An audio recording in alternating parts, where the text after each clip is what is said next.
going to start off today's video by asking you a question, and please don't Google it, or well, you just read the title of this episode, but it doesn't really matter. Anyway, we're betting that you didn't know that Angola was the world's most expensive country. And if you did, well done to you. Well, when it comes to expensive places to live, most people think of New York or Hong Kong or Zurich. Well, that's not even close to right. The world's most expensive city is Luanda, the capital city of Angola, and yep, that's an African country.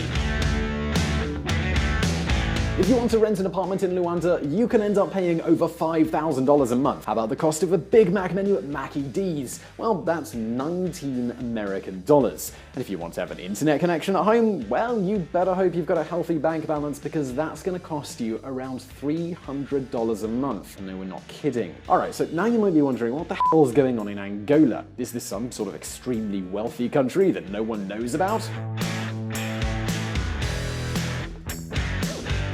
Well, no. The Republic of Angola is one of the world's biggest oil exporters, surpassing other oil-rich countries like Qatar. Nevertheless, half of its population has no access to clean water.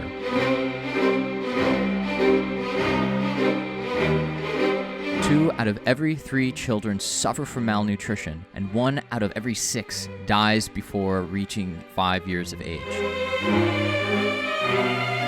And well, right on the other end of the spectrum, Angola is home to one of the wealthiest women on the planet, and that would be Isabel Dos Santos, who, by the way, is the daughter of former President José Eduardo dos Santos.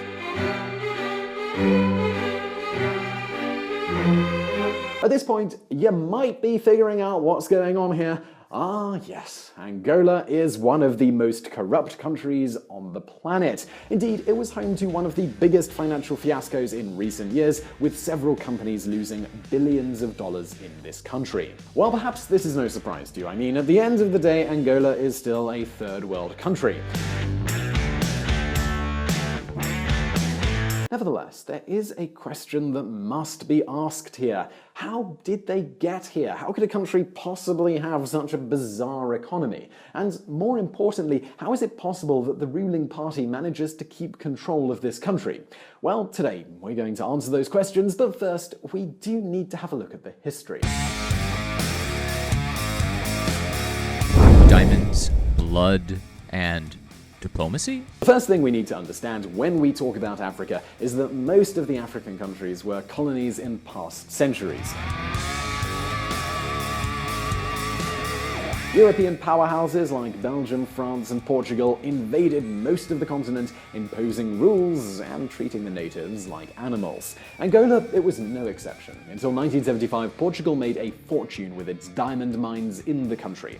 Nevertheless, in that same year, the Portuguese government, pushed by the UN and its own people, recognized Angola's self-determination. And then the question was, what happens after a country stops being a colony? Who takes care of the governmental affairs after the European colonizers leave?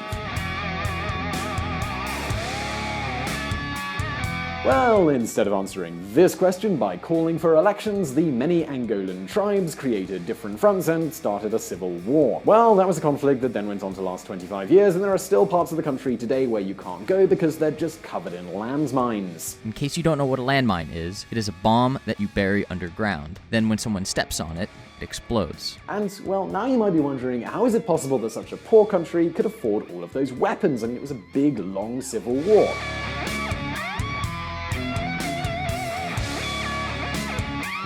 Well, the answer to that one lies in the diamonds that we previously mentioned. All sides of the conflict sold diamonds and in exchange got arms. But who provided these arms? Well, after 1976, when true civil war kicked off, there were two sides. On the one hand, there was the UNITA group who dominated the south of the country. UNITA was supported by South Africa, China, and to a lesser extent, the United States.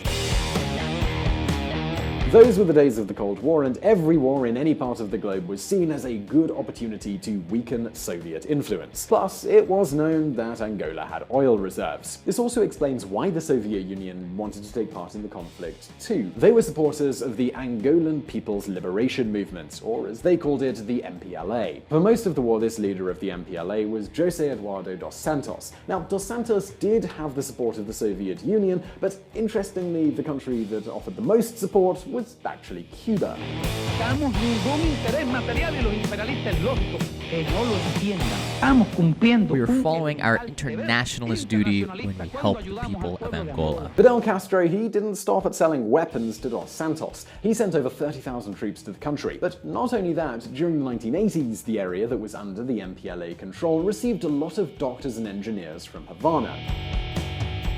This explains partly why Dos Santos won the conflict. In fact, despite the war still being ongoing during the 1990s, this man had taken control of most of the country. However, that Cuban help, well, it wasn't as useful as you might think. For example, the agriculture experts sent from Cuba tried to grow sugarcane on Angolan soil, but apparently those seeds were not good for the kind of soil that you find in Angola. And this is why within just a few years, most of the farming lands in the country became totally infertile. This meant starvation for Angolans and an anger towards the Cuban help. Alright, so as if this really wasn't enough, after the collapse of the Soviet Union, Eduardo Dos Santos realized that it's a good idea to befriend the capitalist countries. At the end of the day, these were the countries which would buy their oil. On the other hand, America was not helping UNITA anymore. So what did this country need to do to become an ally of the so-called free world? Well, there was only one thing to do, and that was remove the word Marxist from their vocabulary and swap it out for free market democracy. And yes, I do say that with a touch of sarcasm because Angolan capitalism, well, it's certainly one of a kind. Democracy, the Angolan way. The year 2002 was a turning point in Angolan history. Eduardo Dos Santos signed a peace agreement with his adversaries. Since then, UNITA has become a political party with a right to run for elections, and for the first time in history, Angolans could enjoy democracy. But not only that, in the very same year, another meaningful thing happened. BP makes first ultra-deep water oil discovery off the coast of Angola. Suddenly, Angola became an oil juggernaut, selling tons of dinosaur juice to China and the United States. In just 5 years, Angola multiplied its wealth by 4. Angola's capital is being rebuilt. The varied architecture from the 50s and 60s is giving way to new office towers that are being built between the national corporate sector and the Angolan government. Companies like ExxonMobil in the US or BP in the UK invested heavily in Angola, and of course, they sent engineers and workers to live in the capital of Luanda. And of course, these people wanted good quality houses, cool bars, and the same kinds of goods that they could buy back home. But all of those things, they're hard to find in a country that years before was having a big old civil war. In other words, the supply was small, and yet the demand wouldn't stop growing. As a result, the prices of Western goods went absolutely sky high. Built for 500,000 people, the Angolan capital is now accommodating an estimated 5 million. Even civil servants with comfortable salaries have trouble making ends meet. But wait just a minute, because there's more. Imagine we have a construction company in China and we want to build a housing block in Luanda. Well, the first thing we want to do is register a company in Angola, right? Well, that process can take over 6 months. During that time, it's perfectly normal that the government finds lots of problems. They ask you for this paper, that registry, and that other report that you probably don't have. You know, the sort of report that a nice stack of cash handed to a sweaty palm under a table could probably fix. Now, according to several reports made by organizations like Transparency International, almost every company who does business in Angola has had to do some sort of bribery of a government official. But wait just a minute, because this is still not the end of it. Those oil companies like ExxonMobil or British Petroleum that were willing to do business in Angola as they were had to establish partnerships with the government or Sonangol, the Angola state company. And now have a guess who is the head of that company? Well, yes, that's our friend we mentioned earlier, Isabel Dos Santos, the daughter of the former president of the country. This explains why Isabel Dos Santos became the wealthiest woman in Africa in so little time. Every Every major Angolan investment held by Dos Santos stems either from taking a chunk of a company that wants to do business in the country or from a stroke of the president's pen that cut her into the action. For all of this time, the government of Dos Santos, the father, restricted access to the country for international journalists. In fact, most of the corruption scandals we know about have been discovered by the governments of the US and the UK. Of course, with a political climate like this, no Angolan wanted to start a company. At the end of the day, the reality was that you needed to be a millionaire in order to pay those various bribes. And even if we would put the cost of bribery aside, just with the basic bureaucracy, you'd need $1,000 to start a normal bar in Luanda. In a country as poor as Angola, $1,000 is an absolute fortune. But not only that, these international companies were not willing to invest in the country more than the absolute minimum required to extract the oil. So now you might wonder, what were the consequences of all this? Well, the outcome is that dinosaur juice is the only Angolan export. In fact, in the last decade, the only new Angolan businesses were crude oil extraction plants and houses for its workers. By the year 2014, oil represented 97% of Angolan exports.